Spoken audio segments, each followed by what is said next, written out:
हमारे ही दल के लोग और विशेष रूप से दरामदा विधायक इतना दुष्प्रचार कर दिए हैं कि हम जहाँ न्योता में जा रहे हैं वहाँ लोग कह रहे हैं कि तबीयत ठीक है ना। विधायक जी कह रहे थे कि आपकी तबीयत खराब है। जो लोगों का सपना दिख रहा है सोते जगते कि लोकसभा में जाए उनके लिए वो सपना हो सकता है, मेरे लिए वो सपना नहीं है। हम 10 साल वहाँ बैठे हुए हैं लोकसभा में।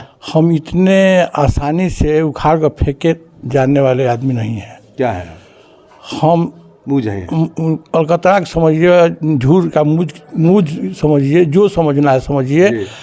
हम समाप्त होने वाले नहीं हैं। हम कृष्ण के वंशज हैं और कृष्ण हमारे आराध्य देव हैं और जहाँ अन्याय अत्याचार होता है वहाँ ओम प्रकाश खड़ा रहता है। लेकिन बड़ी चतुराई से आपके आप ही के लोग आपको किनारे लगा रहे हैं। ऐसा आम जनता को महसूस हो रहा है। नहीं, आम जनता को हम आश्वस्त करना चाहते हैं कि भारतीय जनता पार्टी में सामूहिक निर्णय होता है और हमको लगता है कि अगले बार हमको किनारा कर दिया गया, लेकिन इस बार भारतीय जनता पार्टी निश्चित रूप से सोच समझ कर टिकट देगी और जिताऊ उम्मीदवार देगी। आपके सबसे बड़ी पूंजी जो शहाबुद्दीन साहब थे वो दुनिया से चले गए हैं और शायद अपने साथ आपकी पूंजी भी लेके गए हैं।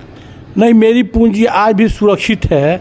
हर वर्ग में और हर धर्म के लोगों में मेरी स्वीकार्यता है, ऐसी बात नहीं है। कल तक मुझे अपने लोग भी मुझे कार्ड दे करके और आधा घंटे के बाद कार्ड मांग कर लेके चले जाते थे कि मेरे यहाँ आइएगा नहीं। BA, BCom, BSc, MA, MCom करें विश्व की सबसे बड़ी यूनिवर्सिटी इग्नू से। सॉल्व असाइनमेंट्स और गाइड बुक्स प्राप्त करें। संपर्क करें Mahakal computers, DAV PG college के पास, पंच मंदिरा मोड़ से दाहिने, सिवान। नमस्कार, समय सिवान के फेसबुक पेज पर आपका स्वागत है और हमारे स्क्रीन पर है सिवान, यूँ कहें बिहार के लोकप्रिय ओम प्रकाश यादव जी। हम इनसे जानते हैं, वर्तमान राजनीतिक स्थिति पर चर्चा करेंगे और जानेंगे कि उम्मीदवारी को लेके इनकी क्या तैयारी है। सर, स्वागत है हमारे चैनल में, क्या कहेंगे? समय सिवान के पूरे दर्शकों को, आपके पूरे टीम को मेरे तरफ से कोटि कोटि नमन है, वंदन है, अभिनंदन है।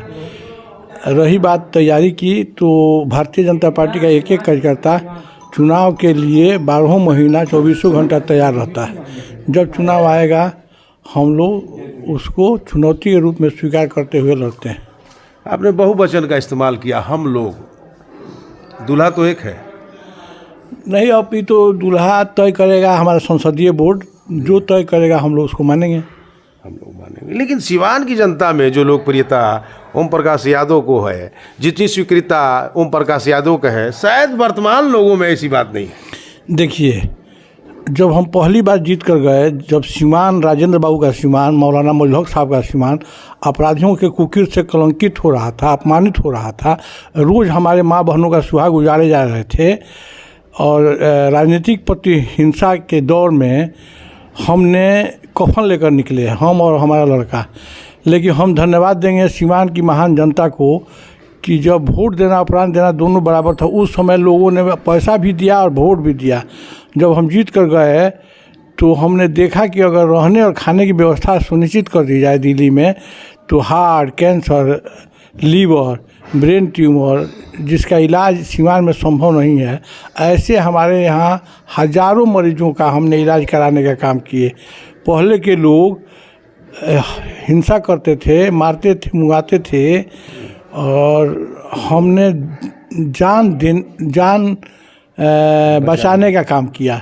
अभी मेरा ब्रेन स्ट्रोक हुआ, नवादा एक जगह है पपौर के आगे, वहाँ का एक लड़का है परमेश्वर यादव, उसकी पत्नी आकर के मेरे पास इतना रोने लगी कि बाबू हमारा सुहाग बचा दीजिए, हमारा सुहाग बचा दीजिए। हमने कहा कि आप घबराइए नहीं, हम डॉक्टर नहीं हैं। हम उस लड़के को ले गए एम्स में और उसका हार्ट का ऑपरेशन करा कर लेकर आ रहे थे। यही चीज़ें तो आम जन को आपसे और ओम प्रकाश यादव को जोड़ती हैं। हम ये कहते हैं कि लेकिन इस बार हिंसा प्रतिहिंसा के दौरान आप सर्वमान्य नायक थे, सिवान को अपराध मुक्त कराया, लेकिन आज स्थिति बदल गई है। आपके सबसे बड़ी पूंजी जो शहाबुद्दीन साहब थे वो दुनिया से चले गए हैं और शायद अपने साथ आपकी पूंजी भी लेके गए हैं। नहीं, मेरी पूंजी आज भी सुरक्षित है। हर वर्ग में और हर धर्म के लोगों में मेरी स्वीकार्यता है, ऐसी बात नहीं है। कल तक मुझे अपने लोग भी मुझे कार्ड दे करके और आधा घंटा के बाद कार्ड मांग कर लेके चले जाते थे कि मेरे यहाँ आइएगा नहीं तो मेरे घर गोली चल जाएगी। आज तो वो स्थिति नहीं है, आज तो प्रकाश जी। स्थिति नहीं है। तो फिर एक नई पीढ़ी, एक जनरेशन गैप हुआ जिसमें उस चीज को और जंगल राज को आज की युवा पीढ़ी करीब करीब कम जानती है, फिर भी आप अपराध के खिलाफ लड़ाई लड़ने की बात करते हैं। देखिए, हमने शुरुआत भी किया है अपराध और अपराधियों को समूल नष्ट करने का, और जीवन में कभी भी न समझौता किए हैं। हम सांसद रहे, विधायक रहे, न रहे, हमने अपना राजनीतिक कैरियर मुखिया से शुरू किए थे। और मेरा छोटा भाई आपके बगल में बैठा है, इसका पंचायत रिजर्व हो गया था, लेकिन दूसरे पंचायत से जाकर जीत कर आया है। और मुखिया होने के बाद हम जिला परिषद भी हुए और फिर तब बाद में सांसद हुए। चलिए, आपने सांसदी की जमीन से लड़के आप यहाँ तक पहुँचे हैं, लेकिन बड़ी चतुराई से आप ही के लोग आपको किनारे लगा रहे हैं। ऐसा आम जनता को महसूस हो रहा है। नहीं, आम जनता को हम आश्वस्त करना चाहते हैं कि भारतीय जनता पार्टी में सामूहिक निर्णय होता है, और हमको लगता है कि अगले बार हमको किनारा कर दिया गया, लेकिन इस बार भारतीय जनता पार्टी निश्चित रूप से सोच समझकर टिकट देगी और जिताऊ उम्मीदवार देगी। चलिए, जिताऊ उम्मीदवार की अगर आप बात करते हैं तो जो आपके राजनीतिक प्रतिद्वंद्वी हैं, हम ये नाम नहीं लेंगे, लेकिन ये बात जरूर तय है कि राजनीतिक प्रतिद्वंद्वी हैं जिन्होंने बड़ी चतुराई से आपको अपना बड़ा भाई कहते हैं और आप उनको बड़ा भाई कहते हैं। जनता समझ नहीं पाती है कि क्या चल रहा है। नहीं, वो हमारे बड़े भाई हैं टूना जी पांडे। और सर वो फिर हम आपको पुनः दोहराएंगे। टूना जी पांडे आपके बड़े भाई हैं, और मंगल पांडे जी? मंगल भाई हमारे नेता हैं और बड़े भाई हैं, हमारे सिवान के हैं। लेकिन आने वाले दिन में आपके प्रतिद्वंदी हो सकते हैं। देखिए, प्रतिद्वंदी लोकतंत्र में सभी लोग प्रतिद्वंदी हैं। भारतीय जनता पार्टी का एक कार्यकर्ता चुनाव लड़ने के योग्य है। हम ही नहीं कहते, हम ही सबसे योग्य हैं। काम करना चाहिए, काम के आधार पर पार्टी तय करती है कि कौन हमारा उम्मीदवार वहां जाकर जीत कर आएगा। पार्टी से कभी कभी गलतियां हो जाती हैं। जितनी सेंधमारी और जितनी लोकप्रियता आपकी सीवान में है, शायद और लोगों में नहीं है, ऐसा लगता है। ना, आम जनता निश्चित रूप से सबकी है। और रही बात वोट की, तो आप देखें कि हमारे 3 राज्यों में सरकार बनी है, मुख्यमंत्री का चयन हो रहा है। एक राज्य में दर्जनों उम्मीदवार हो गए हैं। आखिर बनेगा कोई एक मुख्यमंत्री? दर्जनों लोगों का नाम आ रहा है, तो उसमें विषाद करने की क्या जरूरत है? फैसला आला कमान बहुत कम उपस्थिति देखी जा रही है। हमने बराबर लोगों से पूछना चाहा, जानना चाहा, तो मालूम होता है कि ओम प्रकाश जी बीमार हैं, इस कार्यक्रम में नहीं है, उस कार्यक्रम में नहीं है। क्या आप ना देखिए, हम बता रहे हैं, हमारे ही दल के लोग, आपने ठीक ही कहा, हमारे ही दल के लोग और विशेष रूप से दरामदा विधायक इतना दुष्प्रचार कर दिए हैं कि हम जहां न्योता में जा रहे हैं वहां लोग कह रहे हैं कि तबीयत ठीक है ना। विधायक जी कह रहे थे कि आपकी तबीयत खराब है।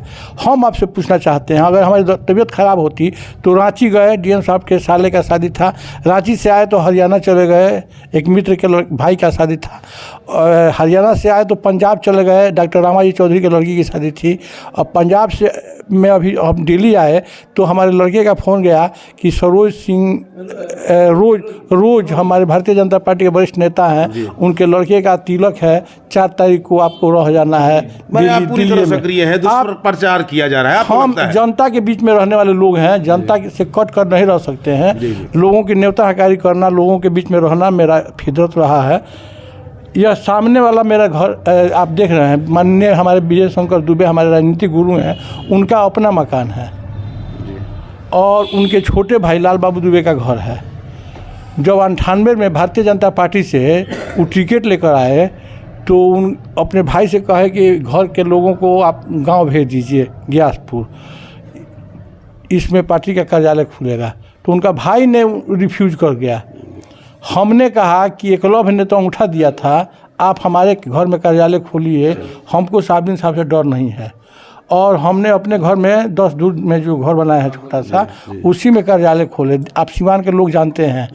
और उसी को लेकर के साहब हमको 2-4 जगह पर मारे और हमने अपना संकल्प पूरा कर लिया है जो लोगों का सपना दिख रहा है सोते जगते कि लोकसभा में जाए, उनके लिए वो सपना हो सकता है, मेरे लिए वो सपना नहीं है। हम 10 साल वहाँ बैठे हुए हैं लोकसभा में, हमारे लिए वो सपना नहीं है। सिवान के लोगों ने मेरा संकल्प को पूरा कर दिया है। हमने जब मार खाए कलेक्ट्रेट में तो हमने एक संकल्प लिया कि इस घटना से न मैं भयभीत हूँ न लज्जित हूँ। आज सिवान के जनता के समक्ष हम संकल्प लेते हैं कि आज से मेरी पत्नी सिंदूर नहीं लगाएगी और मंगलसूत्र नहीं पहनेगी जब तक कि इनकी सांसाई समाप्त नहीं कर देंगे। और हमने संघर्ष करते करते करते 9 में आपने देखा होगा निर्दलीय लोकसभा जीत कर गए, तो मेरा संकल्प पूरा हो गया है। चलिए, हम मुखिया भी रहे हैं, जिला परिषद भी रहे हैं, 10 साल सांसद भी रहे हैं। तमाम तरह के जनता की तमाम तरह के पद पर रहते हुए आगे जनता को तय करना है, आगे फैसला लोगों को लेना है, मतदाताओं को लेना है, पार्टी को लेना है। हमको अब अपना आपने कहा कि एक क्लब ने उठा दिया था, तो इस बार भी शायद तैयारी, लोग कहते हैं कि अंगूठा नहीं, अब की बारी भी बलिदान आप दीजिए। हम हर तरह से देखिए, देश को एक मजबूत नेता मिला है नरेंद्र मोदी, उनके लिए हर कुर्बानी करने के लिए हम तैयार हैं। शायद सिवान भाजपा के संगठन में ये बात तो जरूर तय है कि एक छोर पर ओम प्रकाश यादव हैं और दूसरी छोर पर तमाम संगठन के लोग हैं और कुर्बानी आपसी मांगे जा रही है। आप कुर्बानी देंगे? हर तरह से देश हित में, समाज के हित में और पार्टी के हित में बराबर कुर्बानी हम दिए हैं और देंगे। हम विधानसभा का टिकट मांगने किसी नेता के पास नहीं गए थे। हमारे जिला अध्यक्ष संजय पांडे ने टिकट लेकर आकर हमारे नीचे वाले रूम में कहे कि इसमें महत्वपूर्ण कागज़ है, लीजिए बात कर लीजिए भैया से, और बात कराया गया। हमेशा भाजपा शहर में आकर जीतती रही है और देहात से हारती रही है। हम पहला आदमी थे कि हम 11,000 का लीडिंग लेकर आए और शहर में आकर हार गए। चलिए ओम प्रकाश जी, चलते चलते क्या कहेंगे? सिवान की जनता एक उम्मीदवार के तौर पर आपको देख रही है और आपसे संगठन और आपके प्रतिद्वंद्वी आपसे कुर्बानी मांग रहे हैं, क्या कहेंगे? देखिए, हम जनता से जुड़े हुए लोग हैं। हम इतने आसानी से उखाड़ कर फेंके जाने वाले आदमी नहीं हैं। क्या है? हम अलकतरा समझिए, झूठ का मूझ समझिए, जो समझना है समझिए। हम समाप्त होने वाले नहीं हैं।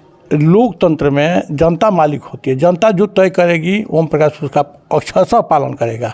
हम कृष्ण के वंशज हैं और कृष्ण हमारे आराध्य देव हैं, और जहाँ अन्याय अत्याचार होता है वहाँ ओम प्रकाश खड़ा रहता है। आपने देखा होगा हमारे राजनीतिक प्रतिद्वंदी पूर्व सांसद साहबुद्दीन साहब के लड़के का नाम निर्दोष फंसाया गया, हम खड़ा हुए ना। हमको जहाँ लगता है कि यह आदमी गलत है, हम गलत कहते हैं, जहाँ आदमी सही है उसको सही कहते हैं। तो हालांकि कहीं किसी कार्यक्रम में नेताजी को जाना है, जल्दी जरूर है, लेकिन ये तय है कि आने वाले दिनों में ओम प्रकाश की ज़रूरत सबको पड़ेगी, चाहे प्रत्याशी कोई भी हो। ये तो तय है कि छोटे भाई और बड़े भाई तमाम की बातों को इन्होंने बड़ा बखूबी रखा, और अभी तक इतना ही। देखते रहिए समय सिवान।